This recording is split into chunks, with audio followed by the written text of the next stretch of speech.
திருச்செந்தூர் திருநீரா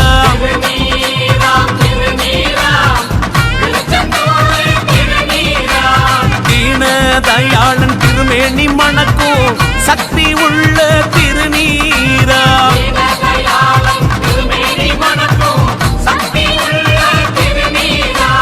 கையிலையிலே அள்ளி வந்து கந்தன் தரும் திருநீரா மயிலையிலே மகமாயி மந்திரித்த திருநீரா